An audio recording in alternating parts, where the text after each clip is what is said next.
go. Yo, welcome to Sports and Street Talk. My name is Josh Portis. And I'm Rock Jones. And today we got a very special guest in the building today, man. My man Schea Cotton, man. Welcome to the dugout, Schea Cotton. Welcome. Thanks for having me. Hey, man. So, Schea, a lot of people don't know, I'm a California native myself. You a California native yourself, man. I would say one of the greatest basketball players to ever play the game of basketball, man. Top 5 high school players of all time, I would say top 3. I mean, you talk about a man-child, poster child from the 6th grade on up to the high school level.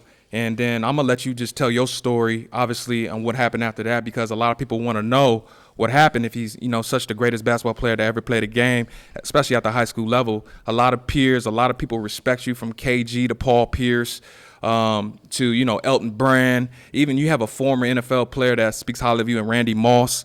I mean, we can go into it, but, I'm going to definitely let you tell your story, man, let it be known, because so much respect from so many different athletes across, from football to basketball to baseball. I mean, so many people know your name, especially out here in the West Coast, but especially in the L.A. area, man. So much respect for you, man. I'm just going to let you dive into it, man, and, just kick us off, pretty much what led you in to playing the game of basketball, how'd you fall in love with the game, and take it from there. I started in baseball, was good, was a right fielder, could hit. Wasn't getting a lot of action when I was probably 10, 11 years old, playing at Peck Park in San Pedro, me and my brother, and got bored with it. Decided to play basketball, take it serious. I was always playing on the playground, playing pickup, just kind of testing myself against kids my age and seeing where I was at from a competitive side. And I always had like some kind of vibe and thrill for basketball behind the scenes, And then when I put the baseball down, picked the hoop up, it's like I just propelled. I gravitated to it, fell in love with it. 12, 13 years old, I'm already nationally known with ESPN before pre-social media. Scholastic Sports America, Sunkist Kids, which was the biggest platforms for us at that age, and was already featured on some of those.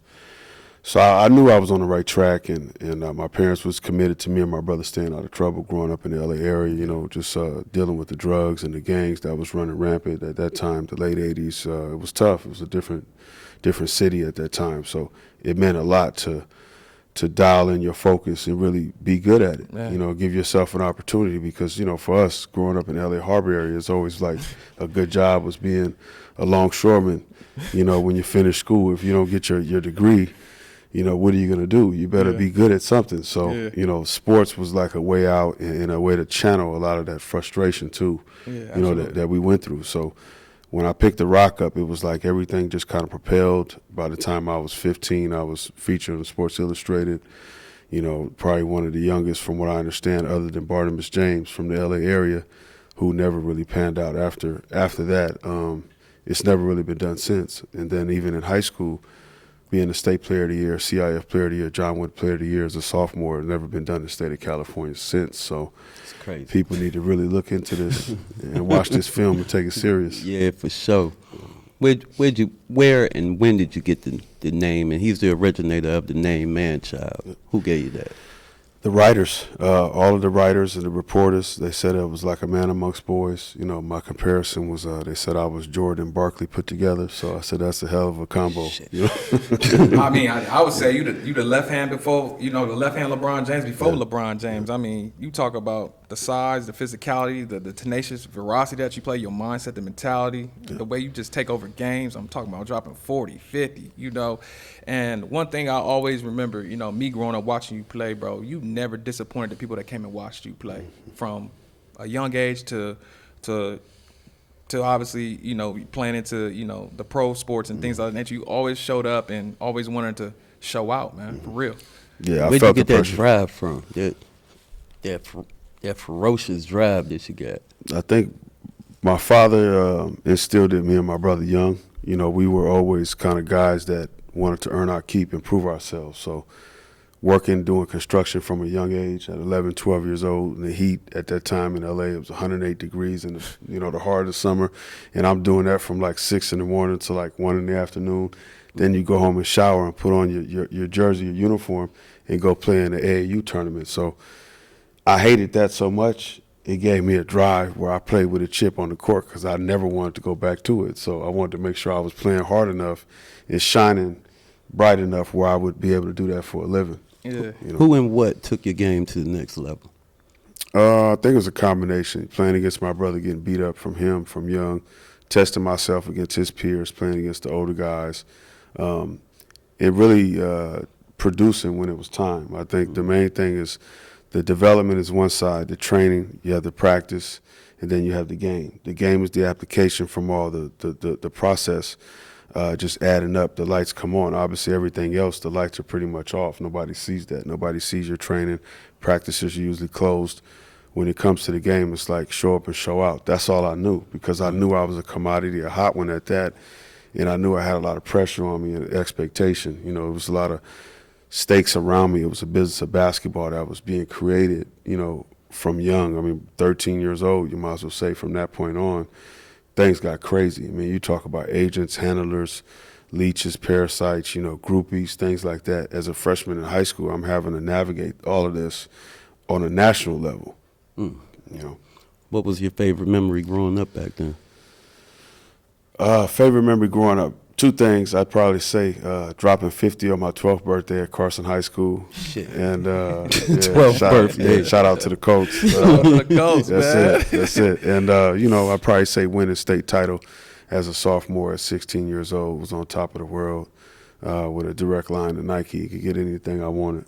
Yeah, they said, you know, when you was, you know, you was playing these games, man, you used to show up in warm-ups in some fresh Nike suits, and then you had the Nike shoes to match it, and you wore a fresh pair of shoes every game. So, you know, just having that camaraderie, I guess, with Nike at such at a young age, how did that, you know, really, you know, because some people get overexposed, but how did you channel that in and still be like, look, I still got to perform? But I think my parents did a good job. My mother was always big on us remaining grounded. You know, my father always made sure I took the trash out. And, you know, you treat the janitor like the president. Man. My whole thing was I wanted to be special. You know, I was daring to be great, you know, in the era when dealing with a lot of violence and stuff. You know, my homie was killed at 15, so he never really had a chance. And then when he got hit, it was like, man, he never really had a chance to prove himself and get to his level. He wanted to play in college, play football, was a good student, had opportunities, but just got caught in the wrong spot. So, and that's how life is. You make the wrong choice, you know, and it could be fatal. So I took that to heart, and it made me zone in on my focus a lot more. And on those Friday nights when everybody would be at the club or going out to the movies with a girl or something, I was in the lab getting after it, you know, because I knew when the lights came on, there was an expectation, and I needed to do my thing. Now, you played against a lot of great players, right? Especially in that class that you came out of. Oh, my God. Crazy. I mean, you had you know, everybody that's, you know, pretty much doing their thing, from Baron Davis to, like I said, Kevin KG, Paul Pierce. You know, Paul Pierce is a California native. Yes, sir. Yes, sir. Let's talk about, rest in peace, RP Kobe Bryant, man. R.I.P. You know, who was, you know, obviously one of the special players, one of the all-time greats, obviously, to ever pick up the game, play the game of basketball. How was it playing against him? Because I know you played against him sometimes in the AAU. I believe it was at AAU. Yeah, correct? yeah. AAU, We played NBA Players Camp, one of the first they did in Princeton, New Jersey. Rest in peace to Kobe. The best one-on-one matchup that I ever had, next to Metta World Peace. He's the only one that actually matched my fervor for 40 minutes of a game, and it was every possession while I was on the floor. It was, you know, coming at me just like I was coming at him. He knew of me and I knew of him at that time, but I was a little bit more to handle, and I got the better end of him on that day. But What do you remember most about that game? just the competitiveness, knowing that I was coming full throttle and he had to match that. And I think finally he met somebody that maybe had that same drive, but was operating at a different level at that time. I was stronger than him. I had more skills. I could shoot it and take it to the rim. I was elevating. I had a 40-inch, you know, 40-41 in my pinnacle, vertical leap. And It's crazy. I didn't mind the contact. So I wasn't worrying about him being physical with me, and that's what he didn't know. So when we played against each other, it was more like I was a pit bull off a muzzle, and he was a guy that was being discovered by playing at, you know, Temple against Eddie Jones and in Philadelphia, and owning his keep against the NBA guys at that time on the East Coast. I was out here out west in UCLA in the men's North Gym, and I was serving up hot plates. Right. You know, I'm playing with Magic, and I'm a freshman at 15. Right. So he didn't really know what he was getting into until we got on the court. But it was the best feeling for me. It was like a state of elation that didn't go away for 40 minutes. Right, you know? Absolutely. So James Cotton, your brother, right, played at Long Beach State, went to the played pro. Had a lot of influence on you when you was young. You guys wanted to kind of play in the same college, and then you know, make your mark in the NCAA tournament, and try to make it to the big leagues and play together, and still have that brother relationship, and obviously make your parents proud, because what two feelings of having two brothers playing in the NBA level, man, that really makes your parents proud. Talk about as far as after Long Beach State and how his decision to go to pro, right? To obviously chase the bag, get the money. It kind of like left you kind of, I wouldn't say left you in the island, but kind of made you kind of like think about twice about where you wanted to play. Obviously, you took your talents to UCLA. Talk to me about that experience as far as being at UCLA and what happened next after that. Being at UCLA was, for me, I felt like I was one step closer to the NBA. I mean, we would consider that the West Coast, North Carolina, the most national titles with the Wizard, John Wooden, all the history and the tradition, and being in LA, one of the largest media markets next to New York. So it was kind of a no-brainer for me. I knew I had the talent to play there from young. I was being recruited by them. It had interest in the middle school, where a lot of people now may get letters and stuff like that. It was happening then, so they didn't start nothing. It's just reinventing the wheel. No, you're just refining it. So it was more of, I'm coming in here. Barron was already there. Earl Watson was there. Billy Knight came in, rest in peace, from Westchester. Right. And then Rico Hines was coming in from St. John's Prospect Hall. And these are all my peers. Travis Reed, that went to Manual, finished at Fontana High School. Right. And a lot of guys, my peers, that I came up with. So it felt like family. It was finally get a chance to reconnect with my brothers, And everything was going well. We all enrolled in freshman FSP. We're doing our practice trainings and everything, playing with the UCLA North Gym with the men and playing with the NBA guys with Magic when we're out of school. I was doing all that, making my mark, getting acclimated and, getting comfortable in this situation. This is my new home. Well, the last day of freshman FSP, one of the professors comes up to me and gives me a newspaper, and it says NC2A invalidates Cotton's test score. Now, it got tricky because the same test score was accepted for Long Beach State, wasn't accepted at UCLA. So something happened. Right. And everybody's looking at me like I did something wrong, and I'm like, you have no idea what just took place. Right. So, but I had to stay quiet because I had a gag order all that time, and I couldn't voice my opinion. Right. And my name was being slandered the whole time. Dummy, couldn't pass SAT, this, that, and the third. It's this misnomer. They think, I guess, just because you're black and an athlete that you're not intelligent. Right. Well, when people listen to me, then they get blown away. Right. We had no idea. Absolutely. So from that experience, obviously, you're in a limbo. You're at UCLA, and it's like, dang, what next? You decide to go to prep school, right? Correct. Obviously out there in Connecticut. St. Thomas More. Yep. St. Thomas More.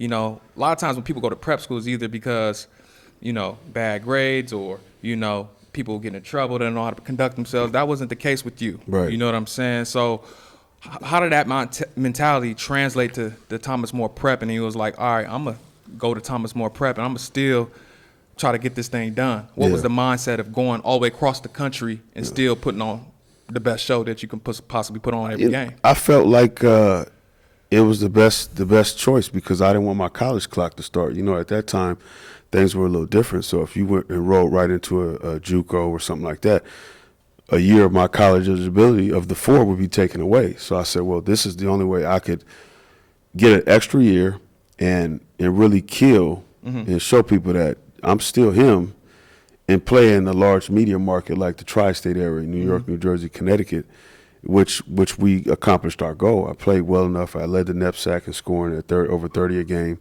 ESPN came up and did a special with Carlos Diaz, I believe the guy's name is. I'm not sure where he is now, but the snippet is in our documentary, Manchild. But up there, I was angry. I was playing upset. I was disappointed. I was frustrated, and then I was embarrassed. And I had to show myself, no matter what. It was like, well, I'm here. Well, since I'm here, I got to kill this too. And that was my whole thing. We got to win as many games. I'm trying to annihilate my guards and dunk on as many centers. just to show people like, yeah, I can go inside and out. You know, feel me? it don't really matter where I'm playing, east or west, you're Let's still go. getting the same work. So that was the whole mentality. Yeah, Absolutely. So yeah, go ahead. Let me jump in here. So let's have a little bit of fun with it. With yourself being on the Mount Rushmore of high school basketball, give me 3 other names that deserve to be on there. Out of high school, Yeah. I'd say Kobe, Kevin Garnett, Kevin Garnett, and man, that's a tough one. That third one, because I'm thinking about guys from our era. I mean, those were the only other 2 guys that I think of that were really special. A lot of guys were good. Not Barron on there? Yeah, Barron was good too, but I mean, Stephon Marbury was tough too. I mean, it's just a matter of like, if we talk about high school, I mean, this dude was shooting 30-footers in high school like they were layups, Marbury, and jumping 30-something inches in the air on his jumper. Like, you know, so it just depends on like, how are we trying to narrow that down? Give me a 3. Give me a 3. You got to go up there.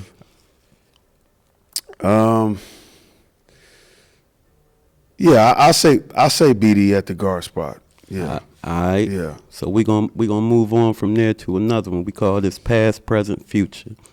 So from the 90s to the 2000s, you being on the team, you got to win a championship this year. From the 90s to the 2000s, who's the other 4 playing around you? You the guard. I got KG on that team, and only from the 90s, 2000s. Yeah, guys. We're gonna go past, present, and future. We'll do the present. We'll just say the 2000s to the. Okay, I'm gonna go KG. I'm gonna go Giannis. I'm gonna go myself. I'm gonna go Kobe, and then I'm gonna probably go with Man, that guard spot is tough. Yeah, we throw Barron in there. Put Barron at the 1. Yeah. Why not? Put Barron at the 1. BD. Yeah. Okay, so right now, let's go right now. Putting you In this era? Mm-hmm. Okay. Man, that's tough. Let's see. At the 1, that's a tough one, man, because these guards are more scoring guards. So, you know, that point guard got to get a rock up. But let's make it easy. Let's go D-Book at the 2 guard. I'm gonna go at the 3. I'm gonna take Giannis and put him at the 4, and I'm gonna take Joel Embiid and put him at the 5. Ooh. And then I'm gonna take at the 1 slot. I'll probably take. Got to win the championship now. Yeah, I know that's a tough one. You know, But it's a fixed fight now. It's not real basketball anymore. It's like entertainment. So, would you go, Ja? he's another one that's more of a scoring one. Or Steph. Yeah. You need a general out there, huh? You need I'm thinking more. I mean, it's gonna surprise you, but I'm thinking more like a Jalen Brunson. To be honest, because he textbook solid, yeah, Play D. yeah, makes very little mistakes, defensive, efficient. yep. Yeah. Villanova taught, so yeah, I would probably take Brunson in right now. I mean, yeah. Okay. All right, fill in the blank. If I knew what I knew now, I would have came straight out of high school. I would have never been college. Straight up. Yeah. Let's get to it. The business me. Yeah, the business me knowing, you know what I mean? Let's get straight to it. Yeah. Let's skip out all the other stuff. Let's get straight to it. Right. What it matters. It's Right. in between the lines. I like that one. Fill in the blank. I love that one. Talk to me about the EuroLeague. You know, as far as you playing overseas. Obviously, you went to Alabama. Coincident or not, my cousin went to Alabama, Rico Portis. He played football for Alabama. Okay. So my family's from Mobile, Alabama. So Okay, it's ironic okay. you went to Alabama, but Roll Tide. Roll Tide. That's right. You know, obviously you had averaged about 15 there. Yeah. Mark Godfrey was your coach. Obviously, he had you playing the 4. Yep, I don't know jerk if you was- chicken. Yeah. Yep. Was you really comfortable about playing the 4? I know That you wasn't the wanted to- agreement. I know. and that's So- a lot that other people don't know. You know, and I'm glad that you spoke on that because going in there, I was a 3, and that's what I was recruited to do. So, in those numbers that I had in the SEC conference in the tournament during the season, I was doing double in the preseason. So I was averaging over 30 in the preseason, playing the 3. Then all of a sudden our big goes down, Jeremy Hayes, tears his knee up. Coach pulls me into a meeting. We have a meeting one-on-one. He says, listen, I need you to play the 4. You know, you're the only one that has college experience. You're strong enough, athletic. It's either play the 4 or don't play at all. Mm-hmm. Well, that wasn't the agreement when I came in, but the agreement changed. So, of course, I'm going to look different because I'm not getting the rock in my natural spot. They're not running plays for me. I'm just kind of getting it how I live now. Still averaging 15. Yeah, and still getting to it. And I had games where I had 30 and some change. You know, I gave Mississippi State one of the last games of the season, over 30 on their court, but they put the ball in my hand. Finally, at the end of the season. So kids got to realize you could sign a deal with a school and it doesn't work out. Mm-hmm. You know, you could do everything right and it doesn't work out. Mm-hmm. And sometimes you start one place and you work yourself into a player that you didn't even recognize, and it'll work for you. But it's like a crapshoot, you know. And I don't have no ill will. It was tough for a while because I felt like that coach robbed me of my dream. Mm-hmm. You know what I'm saying? And I had to pray about that and be at peace. And I am now because it was hard for a lot of years, you know, carrying that. I had to release it. Did you ever communicate with him at any time? Nah, I didn't trust it. I was going to hurt him. Yeah, seriously, like physically hurt him. Like, you took food off my plate and my family. Like, how dare you, you know? So I want to ask you, and I know this is probably a touchy subject, but when things got at its worst and you wanted to end it all, how did you really overcome that? Share that story. I can't share too much of it because I want people to watch the doc. But the suicidal part of it was just from the frustration, the buildup of disappointment, having to look people in the face, knowing that they were looking at somebody that they didn't even recognize. You was looking at me and visualizing me playing and doing all these great things, not knowing that I'm dying inside, just trying to keep it together. Even today, like, I'm not out of the woods. Every day is a battle. Today. Like, it's real. Like, my life is completely changed. My circle's completely changed. I always say less is more, and I used to say that to my mother at 13. Do these people like me for me or for what I do? I have my answer. It's the second one. It's not the first one. It's always the second. You know what I'm saying? Who would you say has the Schea Cotton seal of approval as being the next phenomenon? I haven't seen one yet. I've been retired 15 years now. When you're that great, nothing surprises you because you know you had it yourself. So it's like, you know, it's like what you seeing nowadays, you've been doing it. Right. You've been doing it since you was young. Yeah, yeah. You know, dropping 30, 40 when he was young. Yeah, I mean, I like Moran. I like Ja. I wish he'd get his head right and handle his business off the court as a professional and start making some tough choices and, you know, tell people no and step up to the plate because he's a star, but he's not operating like one, you know, but his talent level is undeniable. It's undeniable. Yeah. It's like, I mean, put it on the platter. I Right. mean, it is what it is. A superstar player with superstar talent, it just, you know, guys at a younger age got to really dial in and find out what's really important in life. Right. And sometimes you don't know until it's taken and it's gone That's from right. away. That's a fact. That's a fact. So how's it been coaching kids? It's rewarding and it's tough at the same time because they think they're there already. And I'm thinking to myself, like, y'all dudes have no idea.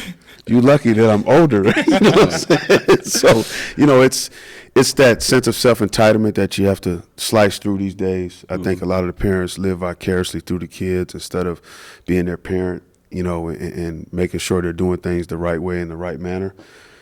I focus more from the mental aspect. So I deal with the mindset and the body will follow. But the intention is how tough are you, how much can you withstand, and how consistent can you be with your play? Absolutely. You know? Right. Absolutely. Well, man, you know, this is Schea Cotton, man. Check out the story. Man Child on Prime Video, right? iTunes. Yeah. iTunes, all platforms, online. Great documentary.